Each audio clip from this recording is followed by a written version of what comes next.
జనసేన అధినేత పవన్ కళ్యాణ్ నేటి నుంచి 3 రోజుల పాటు ఉత్తరాంధ్ర జిల్లాలో పర్యటించనున్నారు. ఎన్నికలు సమీపిస్తుండటంతో పార్టీ పరిస్థితులపై నేతలతో సమీక్షలు సమావేశాలు నిర్వహించనున్నారు. అందులో భాగంగా ఇవాళ సాయంత్రం పాడేరులోని బహిరంగ సభలో పాల్గొంటారు. అలాగే ఈ నెల 25న విశాఖలో సిపిఎం జాతీయ ప్రధాన కార్యదర్శి సీతారాం యేచూరి, సిపిఐ జాతీయ కార్యదర్శి సూరవరం సుధాకర్ రెడ్డితో భేటీ అవ్వనున్నారు. జనసేనాని ఎన్నికల్లో పొత్తుల తీరు సర్దుబాట్లపై చర్చిస్తారు. ఇక విశాఖ, విజయనగరం, శ్రీకాకుళం జిల్లాలో పార్టీ పరిస్థితిపై పవన్ వరుస సమీక్షలు నిర్వహించనున్నారు. ఇక ప్రస్తుతం తూర్పుగోదావరి జిల్లా నుంచి మా ప్రతినిధి రాజేష్ మరింత సమాచారం అందిస్తారు. ఇవాళ పవన్ కళ్యాణ్ షెడ్యూల్కి సంబంధించిన డీటెయిల్స్ అందిస్తారు. రాజేష్,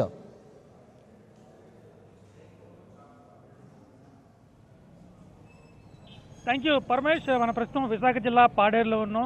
గిరిజన సంక్షేమం ధ్యేయంగా, గిరిజన హక్కుల సాధన లక్ష్యంగా ముందుకు సాగుతున్న జనసేన ఈరోజు పాడేరులో సాయంత్రం 3 గంటల ప్రాంతంలో భారీ బహిరంగ సభ ఏర్పాటు చేసింది. గిరిజన ప్రాంతాల్లో ఉన్న సమస్యల పరిష్కారంతో పాటు గిరిజన హక్కుల సాధన ఎలా సాధించాలనే విషయంపై జనసేన చాలా కూలంకషంగా చర్చించింది. ఆ దిశగా అయితే పోరాటం చేపట్టింది. ఇందులో భాగంగా ఈ రోజు రేపు 3 రోజుల పాటు ఈ విశాఖ పరిసర ప్రాంతాల్లో జనసేన అధ్యక్షులు పవన్ కళ్యాణ్ పర్యటన చేయనున్నారు. మధ్యాహ్నం 1 గంట ప్రాంతంలో ఇక్కడ దగ్గర స్థానికంగా ఉన్న చింతల మీద వద్ద ఉన్న ఏర్పడిన ప్రత్యేక హెలిప్యాడ్ వద్ద హెలికాప్టర్ ద్వారా చేరుకుంటారు. అక్కడి నుంచి 3 కిలోమీటర్ల దూరం ఉన్న రోడ్డు మార్గం ద్వారా పాడేరు అంబేద్కర్ సెంటర్ వద్ద చేరుకుంటారు. ఇక్కడ 3 గంటల ప్రాంతంలో భారీ బహిరంగ సభ ప్రారంభం కానుంది. ఇప్పటికే సుమారుగా 20,000 మంది పైగా జనసేన నాయకులైతే కార్యకర్తలు వస్తారని ఒక అంచనాతో ఇక్కడ జనసేన నాయకులంతా మాత్రం పూర్తి స్థాయిలో ఏర్పాట్లు చేశారు. ప్రస్తుతం ఈ సభకు సంబంధించిన ఏర్పాట్లకు సంబంధించి, ఈ సభ ఉద్దేశానికి సంబంధించి మనతో మాట్లాడేందుకు మాజీ మంత్రివర్యులు బాలరాజు మనతో ఉన్నారు. ఆయన అడిగి మరిన్ని వివరాలు తెలుసుకునే ప్రయత్నం చేద్దాం. సార్ చెప్పండి, జనసేన ఈ సభకు సంబంధించిన ఏర్పాట్లు ఎంతవరకు వచ్చాయి, మీరు ఎంతమంది వస్తారని ఎక్స్పెక్ట్ చేస్తున్నారు? జనసేన పార్టీ అధ్యక్షులు పవన్ కళ్యాణ్ గారు పాడేరు రావడం మా అందరికీ కూడా ఆనందం.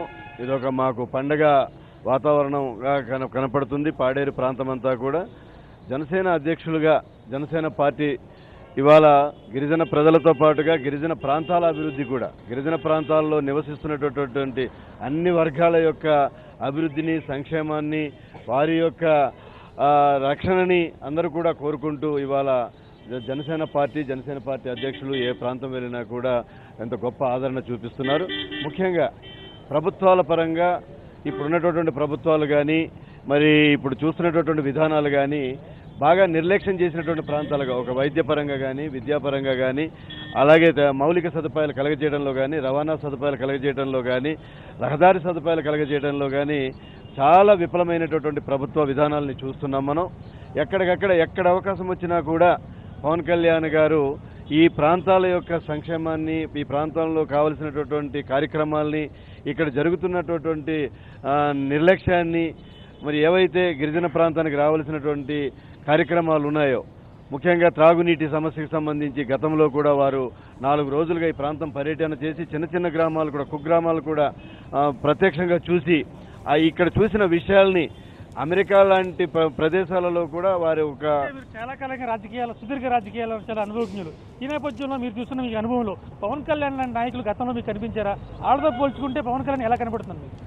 పవన్ కళ్యాణ్ గారు ప్రజా సమస్యలపైన, ప్రజల అవసరాలు తీర్చడానికి, ముఖ్యంగా ఇటువంటి వెనుకబడినటువంటి ప్రాంతాలు కానీ, వెనుకబడిన వర్గాలు కానీ వారి యొక్క హక్కుల్ని ప్రభుత్వ పరంగా ఏ విధంగా ప్రభుత్వాలు చట్టంలో ఉన్నటువంటి హక్కులు కానీ, రాజ్యాంగ పరంగా ఉన్న హక్కులు కానీ వారికి దక్కకుండా పోతున్నాయి, నిర్లక్ష్యం కాబడుతున్నారనే తపన మాత్రం పవన్ కళ్యాణ్ గారు చాలా ఆవేదన చెందుతున్నటువంటి సందర్భాలు చూడడం జరుగుతూ ఉంది. వారు వాటిపైన ఎప్పటికప్పుడు కూడా ప్రభుత్వాన్ని నిలదీసే విధానం కానీ, ప్రభుత్వాన్ని ప్రశ్నించేటటువంటి ధోరణి కానీ మనం చూస్తున్నాం. చాలా నిక్కచ్చిగా, ఒక నిజాయితీతో ఇవాళ ఆ హక్కుల్ని కాపాడాల్సినటువంటి బాధ్యత మన పైన ఉంది, ఒక రాజకీయ పార్టీ కానీ ఒక ఆలోచనతో పవన్ కళ్యాణ్ గారు ఉన్నదనేది మాత్రం స్పష్టంగా కనిపిస్తుంది. వారు ఆ ప్రశ్నించే విధానం, ఒక రాజకీయ పార్టీగా, జనసేన అధ్యక్షులుగా ప్రభుత్వం పైన ఒత్తిడి తీసుకురావడానికి, ఆ ఒత్తిడి ద్వారా అవి అన్నీ కూడా అమలు జరగడానికి ఆయన చేస్తున్నటువంటి ప్రయత్నం అయితే మాత్రం చాలా గొప్పది. ఆ దిశగానే ఇవాళ ఈ ప్రాంతాల్లో మరి ఇంతమంది ఆదరణ చూపిస్తున్నారు. ఇన్ని లక్షలుగా, వేలాదిగా ఎక్కడికి వెళ్ళినా కూడా ఆయనకి చాలా, అంటే కామన్ ఎజెండా కాకుండా ప్రాంతాలను బట్టి, ఆయా సమస్యలను బట్టి స్థానిక సమస్యలే ప్రధాన ఎజెండాగా ముందుకు సాగుతున్న జనసేనకు ఈ ప్రాంతంలో సమస్యలను ఎలా తీసుకెళ్దలుచుకున్నారు, వాటిపై ఎలా పోరాటం చేయదలుచుకున్నారు? రాష్ట్ర వ్యాప్తంగా ఏ ప్రాంతానికి ఆ ప్రాంతం, ప్రధానంగానే కాకుండా ఏ ప్రాంతానికి ఆ ప్రాంతం. మీరు ఉద్దానం ప్రాంతంలో వారు మొదలుపెట్టారు. వారు అక్కడ ఉన్నటువంటి కిడ్నీ సమస్యల గురించి మా ప్రపంచ దృష్టికి తీసుకురావడం జరిగింది, బహిర్గతపరచడం జరిగింది. అలాగే పోలవరం ప్రాంతాన్ని తీసుకున్నట్లయితే కనుక అక్కడ పోలవరం డ్యామ్ నిర్మాణం వలన నిర్వాసితులు ఎవరైతే ఉన్నారో నిరాశ్రులైనటువంటి ఆ ప్రాంత ప్రజానీకం తాలూకా వారికి రావాల్సినటువంటి రాయితీలు కానీ, వారికి ఇవ్వాల్సినటువంటి నష్టపరిహారం ఇవ్వడంలో జరుగుతున్న జాప్యం కానీ, వారు ఏ విధంగా నిరాశ్రయులయ్యారు అనేటటువంటిది మరి ప్రపంచానికి తెలియజెప్పి అక్కడ కూడా పర్యటన చేయడం జరిగింది.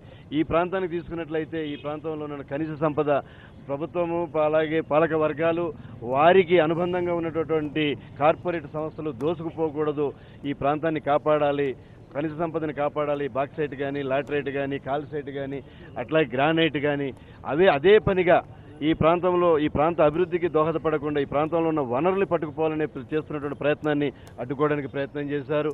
అలాగే వంతాడు లాంటి ప్రాంతంలో లాటరైట్ తవ్వకాలని అక్కడ ఆపాలి, అక్కడ అన్యాయం జరుగుతూ ఉంది, అక్కడ బినామీల పేరుతో దోపిడీ జరుగుతుందని చెప్పి అక్కడ చూడడానికి వెళితే ఎన్నో ఆటంకాలు పెట్టడానికి ప్రయత్నం చేశారు. ఒక ప్రాంతంలో మెడికల్ వైద్యపరంగా ఇబ్బందులు ఉన్నాయని, ఒక ప్రాంతంలో విద్యాపరంగా ఇబ్బందులు ఉన్నాయి. అనేక ప్రాంతాలు ఇది కామన్. అవినీతి అక్రమాలపై చేస్తున్న మీరు పోరాటాలతో పాటు వివిధ వర్గాల ప్రజలు, రైతులు కావచ్చు, ఎస్ఈజెడ్ భూములు రైతులు కావచ్చు, రెల్లి కులస్తులు కావచ్చు, డ్వాక్రా మహిళలు కానీ వీళ్ళందరూ కూడా పవన్ కళ్యాణ్ దగ్గరికి వెళ్తే ఆయనకి మనకు సమస్య చెప్పుకుంటే ఒక పరిష్కారం అవుతుందనే ఒక ఆలోచన వాళ్ళు, అంటే అంత భరోసా ఎందుకు కలిగిందంటారు? వారు మతాలకు అతీతంగా, కులాలకు అతీతంగా, ప్రాంతాలకు అతీతంగా అన్ని కులాలు ఒకటే, అన్ని మతాలు ఒకటే, అన్ని ప్రాంతాలు సమానంగా ఉండాలి, ఇదంతా కూడా సెంట్రలైజ్ కావాలి, డీసెంట్రలైజ్ కాకూడదు, వికేంద్రీకరణ అయితే తప్పితే కానీ న్యాయం జరగదు అనే ఆలోచనతో పనిచేస్తున్నారు. మీకు రెల్లీలే కాదు, రెల్లి కులస్తులతో పాటు వారితో మమేకం అవడం జరిగింది, అలాగే వీవర్స్తో మమేకం అవడం జరిగింది, డ్వాక్రా మహిళలతో మమేకం అవడం జరిగింది, డాక్టర్లతో మమేకం అవడం జరిగింది, అలాగే ఎక్కడైతే ఫిషర్మెన్ ఉన్నారో వారితో మమేకం అవడం జరిగింది, విద్యార్థులతో మమేకం అవుతున్నారు, రైతులతో మమేకం అవుతున్నారు. అన్ని వర్గాలతో కూడా ఎక్కడ అవకాశం వస్తే అక్కడ రంపచోడవరం లాంటి ప్రాంతంలో, గిరిజన ప్రాంతాల్లో, అక్కడ ప్రాజెక్టుల ద్వారా ముంపుకు గురైనటువంటి ప్రాంతాల్లో ఆ చిన్న కుగ్రామం 20 ఇళ్ళు ఉన్నటువంటి కుగ్రామానికి ఒక చిన్న గుడిసెలోకి వెళ్ళి వారితో ఇంటరాక్ట్ అవ్వడం జరిగింది. ఇటువంటివన్నీ కూడా ఒక కొత్త తరహాగా, కొత్త పందాలో అసలు రాజకీయ విధానాన్నే తీసుకురావాలని, రాజకీయాల్లోనే మార్పు తీసుకురావాలని, రాజకీయ జవాబుదారీతనం కావాలని కోరుకునేటటువంటి వారు. మీరు సమస్యలపై అధ్యయనం, సమస్యల పరిష్కారం అనేది తీసుకుని ముందుకెళ్తారు, కానీ ఇతర రాజకీయ పార్టీలు మాత్రం ఇది సమస్యలపై అధ్యయనం కాదు, రాజకీయ యాత్ర అంటున్నారు. మరి ఆ విమర్శకు మీరు ఏం సమాధానం చెప్తారు? రాజకీయ నాయకులు రాజకీయ యాత్ర కాకపోతే దోపిడీ యాత్ర చేస్తారండి వారి మాదిరిగా? మాది ఖచ్చితంగా జనసేన పార్టీ రాజకీయ పార్టీ. మేము రాజకీయ యాత్రనే చేస్తాము. రాజకీయ యాత్ర ద్వారానే ప్రజా సమస్యలు తెలుసుకుంటున్నాము, వాటిని పరిష్కారం చేయమని చెప్పి ప్రభుత్వం పైన ఒత్తిడి తీసుకొస్తున్నాము. మీది బాధ్యత కలిగిన ప్రభుత్వం అయితే మేము వెలుగులోకి తెచ్చిన సమస్యలు పరిష్కారం చేయడానికి ప్రయత్నం చేయండి, అంతే తప్పితే కానీ అడ్డగోలుగా అధికారం ఉంది కదా అని చెప్పేసి మా పైన విమర్శలు చేయడానికి మీరు టైం వెచ్చించకండి. మేము మీ పైన మీరు చేసే విమర్శల్ని మేము సమాధానం చెప్పడానికి కోసం మేము ఆలోచన చేయటం లేదు. మా ఎజెండా ఎలా ఒకటే, జనసేన పార్టీ కానీ పవన్ కళ్యాణ్ గారి జన సైనికులకందరికీ కూడా ఒకటే చెప్తున్నారు. మీరు ప్రజా పోరాట యాత్ర ద్వారా కానీ లేదు ఏ కార్యక్రమం ద్వారా తీసుకున్నా కూడా ప్రజల్లోకి వెళ్ళండి, మన పార్టీ విధి విధానాలు తెలియజెప్పండి, ప్రజా సమస్యలు తెలుసుకోండి, ఎక్కడ అవకాశం ఉన్నా కూడా వాటిని మనం పరిష్కారం చేయడానికి ప్రభుత్వం పైన ఒత్తిడి తీసుకొద్దాం, మనం అధికారంలోకి వచ్చిన తర్వాత వాటిని అన్నింటినీ కూడా పరిష్కారం చేద్దామనేటటువంటి ఒక భరోసా ఇస్తున్నాం మేమందరం కూడా. అంటే గిరిజనులు అభివృద్ధి చేయాలని మీరు చెప్తున్నారు, వాళ్ళు మాత్రం తెలుగుదేశం పార్టీ మాత్రం చాలా స్పష్టంగా చెప్తుంది గిరిజనులు మంత్రులు చేసిన పార్టీ మాది మాత్రమే అని చెప్పారు. అంటే ఇది సమయం కాదేమో, వేరే సందర్భంలో మాట్లాడతాను నేను. తెలుగుదేశం పార్టీ గిరిజన వర్గాలకి, ఆదివాసీ వర్గాలకి ఎంత ద్రోహం చేసింది, ఎంత అన్యాయం చేసింది, ఎంత దగా చేసింది, ఎంత వివక్షత చూపించింది అనేది మేమైతే చెప్తాం. 4.5 సంవత్సరాలుగా మీరు మంత్రుల గురించి మీరు మాట్లాడారు కాబట్టి నేను చెప్తున్నాను. 5 సంవత్సరాలు 2 నెలలు ఉంటే ఏ కారణం చేత గిరిజన వర్గాలకి మంత్రి ఇచ్చారనేది ప్రపంచానికి తెలుసు, నేను చెప్పకూడదు. అది ఇవాళ గిరిజన సహకార సంస్థ లాంటి ఒక సంస్థకి పాలకవర్గ నియామకం చేయకుండా చేసింది. మేము రాష్ట్రంలో ఒక కమిషన్ ఏర్పాటు చేయాలని చెప్పేసి జీవో తీసుకొచ్చాం. ఇక్కడ మెడికల్ కాలేజీ కావాలన్నాం, ఇక్కడ ఇంజనీరింగ్ కాలేజీ కావాలన్నాం. నేను ఆ రోజు మంత్రిగా మంజూరు చేసిన బీఈడీ కాలేజీ ఇవాళ అమలు జరగకుండా చేసింది. గూడెం కొత్త వీధిలో ఒక మహిళా డిగ్రీ కళాశాల అమలు చేయకుండా చేసింది. చింతపల్లిలో పాలిటెక్నిక్ కళాశాల అమలు చేయకుండా చేసింది. ఇటువంటి వైఫల్యాలన్నీ పెట్టుకొని ఇంకా అధికారం ఉంది, ప్రసార సాధనాలు ఉన్నాయి, ఉచిత ప్రచారం వస్తుంది, మేమేమి అబద్ధాలు చెప్పినా చెల్లిపోద్దనే భావన ఉంటే రాజకీయ పార్టీలకి మంచిది కాదు, మరి ముఖ్యంగా ప్రభుత్వానికి మరీ మంచిది కాదు. నేను చెప్తున్నాను, నేను ఏ వేదిక మీద అయినా, ఎక్కడికైనా, ఎప్పుడైనా, ఏ టైంలోనైనా చర్చకు సిద్ధమా? తీయండి కాగితాలు, ప్రభుత్వం మీ చేతిలో ఉంది. ఆ ఆధారాలతో నేను గిరిజనుల అభివృద్ధిపై చర్చించేందుకు జనసేన సిద్ధంగా ఉంది. చర్చించడానికే కాదు, ఈ ప్రాంతానికి ఇప్పుడు ఈ గడిచిన 5 సంవత్సరాలుగా ఈ ప్రభుత్వం చేసినటువంటి అన్యాయం, ముఖ్యంగా అన్యాయం, ఒక రకంగా దోపిడీ, వివక్షత, ఇవన్నీ కూడా బట్టబయలయ్యే ప్రజల్లో వ్యతిరేకత ఉందండి. ఇవాళ ఈ ప్రభుత్వం వైఫల్యం చెందింది కాబట్టి మా పట్ల, ఈ ప్రాంతం పట్ల, మా పట్ల, మా సమస్యల పరిష్కారం చేయడం పట్ల వివక్షత చూపించింది, నిర్లక్ష్యం చేసింది కాబట్టే జనసేన పార్టీని ఆదరిస్తున్నారు ఇవాళంతా కూడా. మాది కొత్తగా వచ్చినటువంటి ఒక పార్టీ, మా దగ్గర ఏం ధనం లేదు, మా దగ్గర అధికారం లేదు, ఎన్నో ఆటంకాలు పెట్టారు ఇది ఈ కార్యక్రమం చేసుకోవడానికి కూడా. అయినప్పటికీ కూడా ప్రజాబలంతో, ముఖ్యంగా యువకుల బలంతో, ఈ ప్రాంత వాసుల భయంతో, బలంతో ఈ కార్యక్రమం నడిపించుకున్నాం. మా చేతనైన మేరకు ఎంత చేయగలిగితే అంత, మా శక్తి మేరకు ఎంత చేయగలిగితే అంత, ఇక్కడ ఉన్నటువంటి ప్రజల శక్తి మేరకు ఎంత చేయగలిగితే అంత ఖచ్చితంగా మేము ముందుకెళ్తాం. ఈ ప్రభుత్వ ప్రజా వ్యతిరేక విధానాలని ప్రజల్లోకి తీసుకుని వెళ్తాం. ప్రజల ఆదరణ ఉన్నంత కాలం ఈ ప్రభుత్వాల తాలూకా ఈ వైఖరి మా పట్ల చూపిస్తున్నటువంటి ఇటువంటి ఒక దురుద్దేశపూరితమైనటువంటి వైఖరిని మేము ఎదుర్కోవడం అనేది మాకు మొదటి నుంచి అలవాటు. ఖచ్చితంగా మేము వాటిని అన్నింటినీ ఎదుర్కొంటాం. ఇప్పటికైనా కూడా మీకు ఒక అవకాశం ఉంది.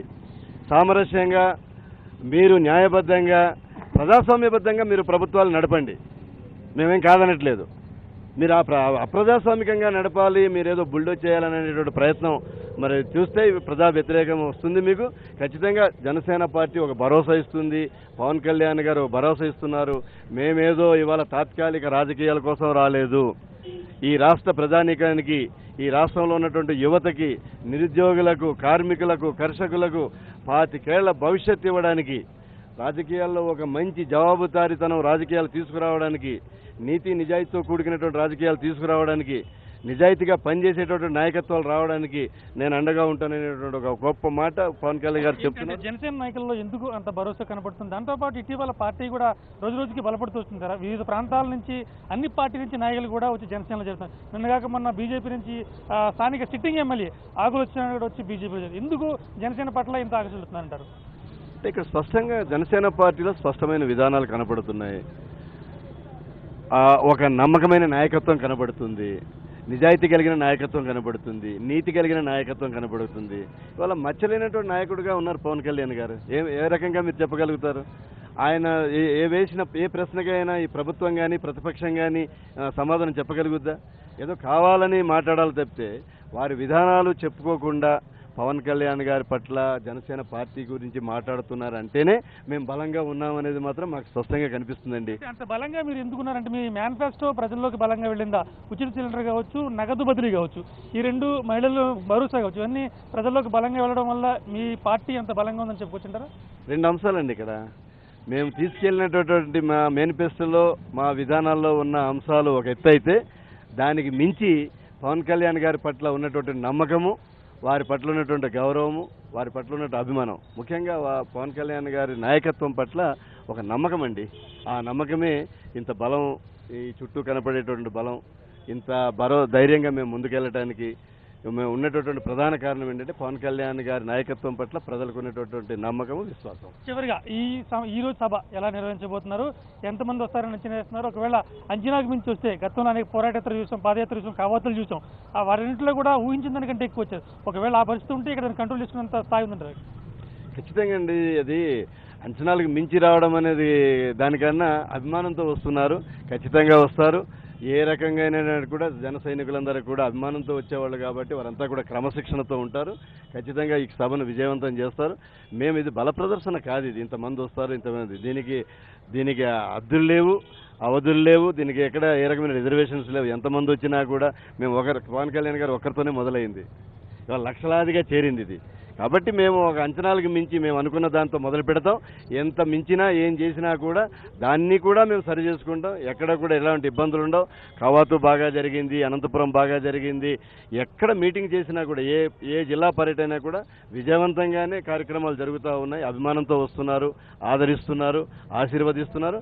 మేము కూడా ఈ సభ ద్వారా పవన్ కళ్యాణ్ గారిని ఆశీర్వదించండి, జనసేనకు అండగా ఉండండి, మనందరం కూడా పవన్ కళ్యాణ్ గారికి అండగా ఉందాం, ముందుకెళ్దాం అనేటటువంటి ఒక మాట చెప్పడానికే చెప్తున్నాం. తప్పకుండా ఈ కార్యక్రమానికి పవన్ కళ్యాణ్ గారికి ఈ ప్రాంతం ద్వారా, గిరిజన ప్రాంతం ద్వారా, ముఖ్యంగా పాడేరు, విశాఖపట్నం జిల్లా పాడేరు ద్వారా మరి పవన్ కళ్యాణ్ గారికి, జనసేన నాయకులకి అందరికీ కూడా హృదయపూర్వకంగా ఆహ్వానిస్తున్నాం. మరి ఈ కార్యక్రమాన్ని విజయవంతం చేయడానికి ప్రతి ఒక్కరు కూడా సహకరించమని చెప్పేసి కూడా మీ ద్వారా విజ్ఞప్తి చేస్తున్నాం. పరమేష్, మొత్తమే చూసుకుంటే ఈ రోజు పాడేరులో జరగబోయే భారీ బహిరంగ సభ విజయవంతం చేసేందుకు జనసేన యంత్రాంగం తీవ్రంగా కృషి చేసింది. గత వారం రోజులుగా ఈ సభకు సంబంధించిన ఎటువంటి ఇబ్బందులు లేకుండా, అనుమతులకు సంబంధించి కావచ్చు, ఒకవేళ జనం ఎక్కువైతే ఎలా క్రౌడ్ కంట్రోల్ చేయాలి, ట్రాఫిక్ కావచ్చు, ఒకవేళ పార్కింగ్ కావచ్చు, ఇవన్నీ కూడా చాలా పకడ్బందీగా ప్లానింగ్ ప్రకారం చేస్తున్నారు. ఖచ్చితంగా ఈ సభ సక్సెస్ అవుతుందని చెప్పి జనసేన నాయకులు చాలా ధీమాగా చెప్తున్నారు. ఇది ఇక్కడ పరిస్థితి. Vote studio. Hi, this is Siddhi Idnani and please do subscribe to New Waves. ఇలాంటి మరిన్ని మంచి వీడియోలు కావాలని కోరుకుంటున్నారా? అయితే పక్కనే ఉన్న గంట సింబల్ను క్లిక్ చేయండి. అలాగే సబ్స్క్రైబ్ చేయండి.